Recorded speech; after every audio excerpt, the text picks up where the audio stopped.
Bismillahirrahmanirrahim. Assalamualaikum warahmatullahi wabarakatuh. Salam sejahtera untuk kita semua. Perkenalkan, saya Rizky Hoirul Ikhwan selaku moderator dari kelompok 8 mata kuliah Komunikasi Bisnis dengan dosen pengampu Ibu Dr. Nova Mardiana SEMM. Kelompok kami terdiri dari Almer Javierafi, kemudian Maulana Syamsu Hidayat, Valencia Rusli, dan yang terakhir ada Robin Hernandez. Izinkan kami mempresentasikan materi bab 13 mengenai penulisan surat lamaran kerja. Berikut terlebih dahulu kami tampilkan video pendek mengenai materi surat lamaran kerja. Halo, Assalamualaikum warahmatullahi wabarakatuh. Senang sekali Bu Santi bisa menyapa kamu di ruang temu, sebuah ruang untuk melakukan temu meski terpaut jarak dan waktu. Oke, kali ini kita mau belajar tentang penulisan surat lamaran pekerjaan. Oke, langsung ke sini. Yang paling atas ini adalah titik mangsa. Titik mangsa itu adalah tempat di mana kamu menulis surat ini dan kapan. Di sini kamu bisa lihat ini di sini Garut 30 Juli 2020. Di sini pimpinan PT Maju Sejahtera Jalan Kenari ini. Jadi, kamu harus bisa bedain ya, Garut ini adalah di mana surat ditulis atau kamu tinggalnya di mana. Jadi kamu nulisnya di Garut gitu ya. Dan yang ini adalah alamat dari ini PT Maju Sejahtera. Oke. Untuk ini tidak ada kesulitan ya. Tempat itu harus diawali dengan huruf kapital. Harus huruf kapital, oke. Kemudian tanda koma, terus tidak diakhiri tanda titik. Oke, di sini tidak ada tanda titik karena ini bukan kalimat. Ingat ya, ini bukan kalimat. Kemudian di bawahnya adalah perihal lamaran pekerjaan. Nah, ini bisa juga kamu tulis hal. Ini ya, bisa ditulis hal. Hal atau perihal. Terus ini yang bawahnya adalah lampiran. Bisa kamu tulis disingkat LAMP titik. L-nya kapital. Lihat ya, L-nya kapital, LAMP titik. 5 lembar nggak boleh kalau kamu nulisnya gini nak. Nah kayak gini tidak boleh. Tulis 5 L-I-M-A gitu ya. Oke. Kemudian next ini YTH yang terhormat pimpinan PT Maju Sejahtera Jalan Kenari nomor 1 Kota Yogyakarta. Ini adalah kode pos. Oke. Ini alamatnya Bu Santi mengarang, tapi kita mau coba ulik-ulik tentang tanda bacanya. Bu, kenapa sih nggak boleh kayak gini? Kalian suka kayak gini kan nih? Kepada titik 2 YTH. Nah ini nggak boleh nih dek. Kenapa tidak boleh? Karena kepada itu adalah kata sambung. Kata sambung tuh bolehnya ada di tengah-tengah kalimat. Itu kalimat bukan. Itu ada di tengah-tengah bukan. Enggak, itu ada di awal. So, enggak boleh, langsung hapus. Jadi langsung yang terhormat. Y kapital, TH titik, pimpinan PT Maju Sejahtera. Ibu, saya mau tanya lagi. Kenapa di sini enggak pakai titik gini, Bu? Kenapa ditulisnya kayak gini? PT titik Maju Sejahtera. Kenapa Bu nggak kayak gini? Kenapa hayo? Karena yang pakai tanda titik itu hanya singkatan nama dan gelar. Kamu bisa cek di PUEBI atau Pedoman Umum Ejaan Bahasa Indonesia. Banyak banget e-booknya, silahkan di-download dan dibaca tentang penggunaan tanda titik di singkatan gini ya. Ini PT itu kepanjangannya adalah perseroan terbatas. Ini nama atau bukan? Bukan. Ini adalah jenis dari sebuah usaha gitu ya. Jadi tidak boleh diakhiri dengan tanda titik. PT ini sama, ini tanda titiknya dihapus ya sama Bu Santi, nggak boleh. PT tanpa tanda titik. Ini sama halnya dengan kalau kalian nulis TNI. Sama halnya kalau kalian nulis ABRI, sama kalau kalian nulis PNS gitu. Semua pakai tanda titik enggak? Tidak, gitu ya. Ini sama jenisnya. Tidak diakhiri tanda titik. Kecuali kalau misalnya nih, lihat di sini. Di sini ada Arif Alfikri, SE. SE ini adalah gelar sarjana ekonomi. Nah, kalau singkatan gelar baru boleh dikasih tanda titik gitu ya. Kalau misalnya Bu namanya nama orang misalnya siapa atuh ya, Dadang Sunandar gitu ya. Dadang Sunandar S-nya disingkat gini. Nah, kasih tanda titik karena S di sini adalah kependekan dari Sunandar. Sunandar adalah nama, jadi dikasih tanda titik. Oke, paham ya? Sip. Nah, Ibu, gimana kalau saya tahu siapa nama pimpinannya dan pengen saya tulis? Boleh nggak? Boleh. Cara nulisnya gini, misalnya si bapak, misal taruhlah dia adalah bapak-bapak ya. Si bapak itu punya gelar di depan, misalnya Dr. Dadang Sunandar. Nah, ini kamu tidak, karena ada gelar di depan, kamu tidak perlu membubuhkan bapak. Jadi tinggal YTH Dr. Dadang Sunandar. Itu cukup. Kalau gini gimana, Bu? Nah, ini nggak boleh justru. Walaupun aduh Bu, kok kayaknya nggak sopan gitu ya. Tapi kalau kita menulis surat lamaran pekerjaan, karena dia semi resmi, harus sesuai dengan kaidah bahasa Indonesia yang ada di PUEBI.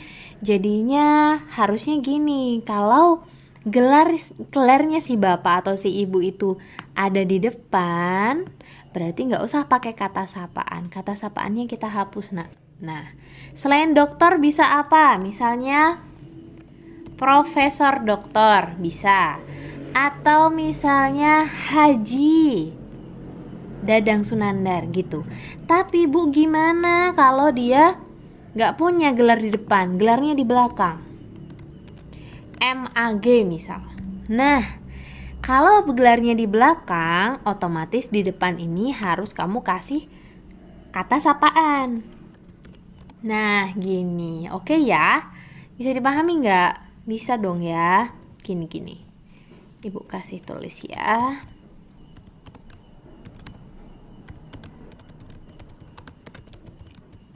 Ya, jadi kalau misalnya ada gelar di depan, otomatis tidak perlu dengan kata sapaan.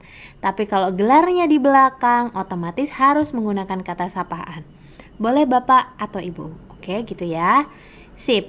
Kemudian, Bu, ini kita tutup ya. Ini sudah ya, paham ya? Oke. Kemudian Bu Santi akan ke sini. Jalan Kenari nomor 1. Bu Santi kasih lihat di sini. Oh, no, bukan ini, Nak. Nah, ini boleh nggak sih Bu kalau saya nulisnya JL? Suka lihat gini kan?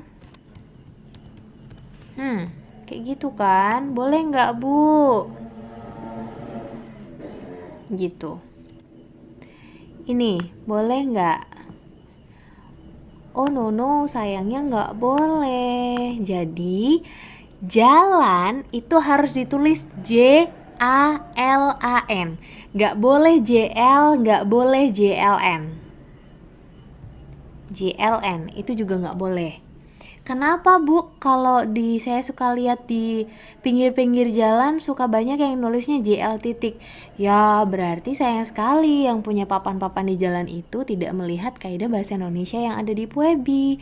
Nah, karena ini surat semi resmi, apalagi kalau besok kalian membuat surat resmi, kalian harus banget menggunakan kaidah bahasa Indonesia yang baik. Jadi kata jalan itu tidak punya singkatan resminya, harus ditulis JALAN. Kalau ada nama jalannya berarti J-nya kapital, Kenarinya K-nya kapital, gitu ya. Oke, gitu. Sampai di sini. Oh ya, satu lagi. Semua alamat tidak diakhiri tanda titik ya anak ya, karena alamat itu bukan kalimat. Oke? Salam pembuka ya. Bu, boleh nggak kalau sebelum dengan hormat saya kasih assalamualaikum? Boleh banget. Assalamualaikum warahmatullahi wabarakatuh, gitu ya. Boleh. Ini boleh, tapi karena assalamualaikum ini adalah bahasa Arab gitu kan, jadi kita harus miringkan gini. Dengan hormat. Hati-hati, di sini yang perlu kamu perhatikan adalah dengan hormat D-nya harus kapital. Ingat ya, D-nya harus kapital. Nih. Kelihatan ya, D-nya harus kapital dan hormatnya hanya itu kecil. Gitu ya nak ya. Dan selalu diakhiri dengan tanda koma gitu. Ini sudah pakem dari sana. Jadi harus seperti ini gitu. Oke. Kemudian bagian pembuka. Langsung ke pembuka ya. Di pembuka Bu Santi kasih 2 pilihan. Kadang-kadang Bu saya lihat di contoh kalau saya buka-buka di internet itu suka ada yang langsung yang bertanda tangan di bawah ini bla bla bla bla bla bla gitu ya. Ini berarti ini kan namanya Arif Alfikri SE ya. Si Arif Alfikri ini berarti dia mendaftar itu inisiatif sendiri. Emang dia misalnya orang Garut gitu ya, terus aku pengen kerja di Jogja, terus dia langsung ini tadi kan di Jogja ya, ini di Jogja. Aku pengen kerja di Jogja gitu ya, merantau dari sini. Terus dia tahu ada PT namanya PT Maju Sejahtera, langsung dia apply di situ, dia langsung ngelamar di situ. Nah itu berarti langsung dengan hormat yang bertanda tangan di bawah ini nama Arif Alfikri, tempat tanggal lahir Garut 15 Agustus 1995, alamat KW Parangtrinan bla bla bla. Ini berarti dia inisiatif sendiri. Tapi kalau misalnya sebelumnya si Arif ini membaca sebuah iklan, iklannya bisa di mana aja. Bisa iklan di, kalau ini surat kabar ya, surat kabar pikiran rakyat. Bisa juga dia bisa lihat dari bukan YouTube, biasanya apa sih, Instagram gitu ya, Instagram gitu. Itu berarti nanti bisa ditulis dimuat pada akun media sosial perusahaan Bapak Ibu pada tanggal berapa, mengenai apa gitu ya, Ibu bacakan. Kalau berdasarkan iklan, maka penulisan pembukaannya gini. Berdasarkan iklan yang dimuat pada surat kabar pikiran rakyat tanggal 8 Juni 2020 mengenai lowongan manajer pemasaran di perusahaan yang Bapak Ibu pimpin, saya yang bertanda tangan di bawah ini siapa namanya. Gitu. Nah, gini, kalau Bu misalnya dari akun media sosial, kita hapus ini, ganti akun, bisa Facebook, Instagram, Twitter gitu ya. Kamu boleh nulisnya media sosial aja, atau mau langsung ditulis Instagram gitu juga boleh. Berdasarkan iklan yang dimuat pada akun media sosial perusahaan PT ini misalnya gitu, mengenai lowongan manajer pemasaran di sini bla bla bla bla bla bla. Gitu. Endingnya sama. Gitu ya. Bu, kenapa? Mungkin ini akan jadi pertanyaan kalian. Lihat di sini, perhatikan. Bu Santi akan bold. Bu Santi kasih warna ya. Nah, Bu, kenapa ini nulisnya manajer bukan manager atau manajer gitu ya? Nah, dari berbagai kata-kata itu tadi, ini adalah yang sesuai yang ada di KBBI, yang sudah diserap dalam bahasa Indonesia dalam KBBI. Itu nulisnya manajer gitu ya. Oke, kemudian di sini kalian akan lihat di 2 contoh ini, di sini bisa kalian lihat ini N-nya kecil ya. Ini N-nya kecil. Terus T-nya kecil, ya kan? A-nya kecil di kata alamat, kecil, ya kan? Sedangkan di sini ini kapital, Nak. Apa coba yang membedakan? Kira-kira apa yang membedakan? Sudah ketemu? Yang membedakan adalah ini ya, beda ya. Yang membedakan adalah tanda baca di sini. Lihat di kolom yang atas, ini tanda bacanya adalah tanda titik 2. Berarti di sini kalimatnya belum selesai. Tanda titik 2 ya. Yang bertanda tangan di bawah ini nama bla bla bla, tempat tanggalnya bla bla bla, selesai. Nah, kalau di sini saya yang bertanda tangan di bawah ini titik. Lihat, di sini tanda titik yang Bu Santi munculkan. Ini boleh nggak, Bu? Boleh. Karena di sini tanda titik, maka ini harus dengan kapital. Nama, tempat, pendidikan terakhir, alamat ini dengan kapital. Gitu ya, sorry ini kecil, Nak. Gitu ya. Bisa dipahami, oke? Nah, kemudian seperti yang tadi Ibu jelaskan, sudah dijelaskan ya, ini tidak boleh pakai tanda titik, alamat tidak boleh dengan tanda titik. Kemudian penulisan ini kalau misalnya udah, misalnya SE ya, biar samalah kayak atasnya. Nah, misalnya ada gelarnya, berarti Arif Alfikri, langsung dikasih koma, terus ini koma, terus kasih spasi sekali. Tak, kasih spasi, baru antar gelar ini nggak boleh ada spasinya. S titik E titik. Nggak boleh nulisnya S titik spasi E titik. Nah, nggak boleh begini. Langsung. Nah, gitu ya. Misalnya gelarnya 2, Bu, gimana? SE sama SPD misalnya.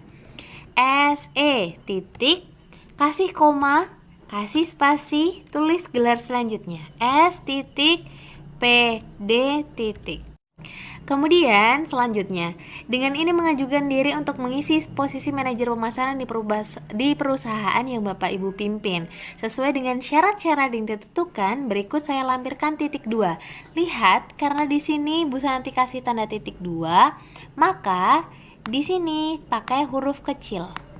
Ya, lihat ya, daftarnya D-nya pakai huruf kecil, gitu ya.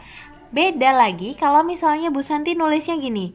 Sesuai dengan syarat-syarat yang ditentukan, berikut saya lampirkan beberapa berkas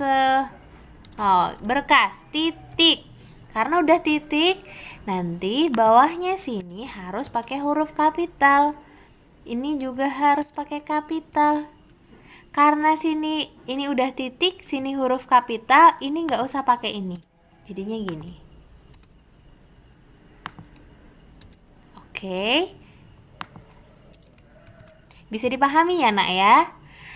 Nah, kemudian jadi ini ada 2 style. Bisa kalau ini tadi titik 2 berarti sininya kecil, terus belakang dikasih titik koma, nanti belakang titik. Atau style kedua, di sini langsung kasih tanda titik, terus ininya kapital sampai bawah kapital. Di sini nggak usah pakai tanda titik, gitu ya. Terus penulisan fotokopi kayak gini, nggak boleh ditulis PHOTOCOPY gitu. Itu masih bahasa Inggris. Kalian langsung gunakan dengan bahasa Indonesia, fotokopi, gitu ya. Kemudian penulisan ini, kata sapaan Bapak atau Ibu harus diawali huruf kapital. B, I itu kapital, gitu ya, Nak. Don't forget ini harus masuk. Ini juga masuk gini. Nah, kemudian langsung penutup. Demikian surat lamaran ini saya sampaikan. Besar harapan saya dapat diterima di perusahaan yang Bapak Ibu pimpin. Atas perhatian Bapak Ibu saya ucapkan terima kasih. Ini sudah cukup. Boleh nggak, Bu, kalau ininya nggak usah? Ininya nggak usah, boleh nggak? Boleh. Gitu ya. Tinggal penutup. Wassalamualaikum warahmatullahi wabarakatuh. Jangan lupa dimiringkan karena dia adalah bahasa Arab. Kemudian dikasih salam penutup, hormat saya sama dengan yang tadi di atas salam pembuka dengan hormat, selalu diawali dengan huruf kapital. Ini huruf kapital ya, dan diakhiri dengan tanda koma. Hormat saya, kemudian di sini kalian kasih tanda tangan, dan di bawahnya nama terang kalian. Bu, boleh nggak kalau misal saya kasih tanda kurung gini? Biasanya pada gitu ya, tapi ternyata ini salah loh. Jadi tidak boleh gitu. Jadi langsung namanya aja. Oke? Nah, sekian dulu dari Bu Santi. Terima kasih sudah menyimak sampai akhir. Semoga kamu bisa memahami materi hari ini dengan baik. Silahkan like, subscribe, dan komen kalau kamu punya pertanyaan. Dan kamu bisa juga share video ini ke teman-teman kamu yang lain. Oke, sekian dari Bu Santi. Sampai jumpa di ruang temu berikutnya. Wassalamualaikum warahmatullahi wabarakatuh. Tujuan pembelajaran dari materi bab 13 ini yang pertama adalah menjelaskan pengertian surat lamaran kerja, kemudian yang kedua adalah mengetahui bagaimana menulis surat lamaran kerja yang baik dengan menggunakan pendekatan AIDA. Kemudian yang ketiga adalah menjelaskan berbagai kualifikasi penting yang diperlukan dalam surat lamaran kerja. Tujuan yang keempat adalah mengidentifikasi berbagai komponen penting dalam surat lamaran kerja yang baik, serta yang terakhir adalah memperoleh gambaran contoh penulisan surat lamaran kerja yang baik. Kemudian yang pertama ini kita bahas mengenai definisi dari surat lamaran kerja. Jadi surat lamaran kerja itu dapat didefinisikan sebagai suatu surat yang dibuat oleh pelamar kerja ataupun pencari kerja untuk mengisi lowongan kerja yang ditawarkan oleh pihak lain bagi perseorangan, perusahaan maupun instansi pemerintah. Surat lamaran kerja ini dapat juga dikatakan sebagai surat penjualan atau sales letter. Kemudian sebagaimana seorang penjual produk yang berusaha meyakinkan para pembeli ataupun konsumen bahwa produk yang ditawarkan tersebut dapat memenuhi atau memuaskan kebutuhan mereka. Selanjutnya, berikut beberapa poin penting dalam penulisan surat lamaran kerja yang baik. Selanjutnya, pengumuman informasi terkait lowongan kerja atau peluang kerja. Informasi yang berkaitan dengan lowongan kerja atau peluang kerja ada yang diumumkan secara terbuka untuk publik atau masyarakat umum dan ada juga yang terkesan tertutup. Masing-masing pemberitahuan informasi baik secara terbuka maupun tertutup memiliki sisi kelebihan dan kekurangannya. Berikut ada keunggulan dan kelemahannya. Pertama ada pengumuman secara terbuka, yaitu keunggulannya memberikan peluang sebanyak mungkin kepada masyarakat dengan harapan memperoleh pelamar terbaik. Kelemahannya yaitu waktu dan tenaga dalam proses rekrut menjadi lama dan mahal. Selanjutnya ada pengumuman secara tertutup. Kelebihannya yaitu proses penyelesaian rekrutmen dapat dilakukan lebih mudah dan cepat. Kelemahannya yaitu kualitas hasil seleksi pelamar kerja menjadi kurang optimal karena jumlah pelamar kerja relatif terbatas. Selanjutnya ada beberapa poin penting dalam penulisan surat lamaran kerja yang baik. Yang pertama, pilihlah kertas HPS ukuran kuarto atau A4. Ketebalan kertas tidak terlalu tipis dan tidak terlalu tebal. Pilihlah kertas yang berkualitas baik, bersih dan tidak berwarna atau berwarna putih. Hindari penulisan surat lamaran kerja pada kertas secara timbal balik atau bolak-balik. Apabila diketik dengan menggunakan program komputer seperti Microsoft Word, pilihlah jenis huruf atau font yang lazim digunakan untuk berkorespondensi seperti Times New Roman, Arial, atau Verdana dengan jarak spasi 1,5 dan ukuran 12. Hindari penulisan surat lamaran kerja dengan jenis huruf yang sulit dibaca seperti jenis huruf Webdings, Windings, Miss Outlook, dan sebagainya. Apabila ditulis dengan tulis tangan, maka usahakan ditulis dengan format tulisan yang baik. Pilihlah amplop yang baik dan sesuai dengan besarnya ukuran surat lamaran kerja. Usahakan surat tersebut tidak dilipat-lipat. Hindari coretan atau penggunaan tipex dalam penulisan surat lamaran kerja agar terlihat rapih. Pendekatan AIDA. Bagaimana penulisan resume? Penulisan surat lamaran kerja juga perlu memperhatikan pendekatan, yaitu attention, interest, desire, and action, atau disingkat AIDA, untuk menarik perhatian pembaca. Yang pertama ada attention.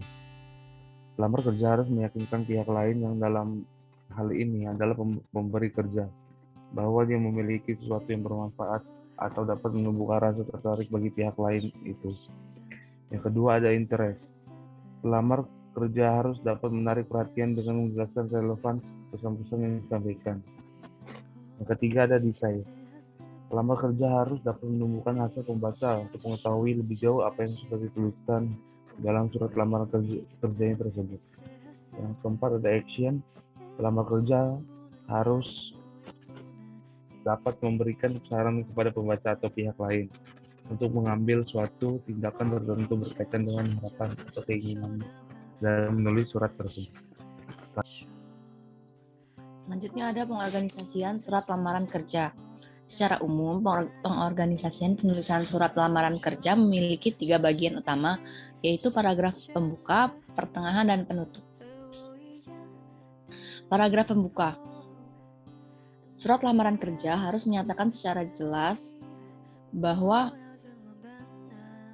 pelamar kerja sedang melamar sesuatu pekerjaan sehingga ia perlu mencantumkan hal-hal berikut. Yang pertama, rangkuman.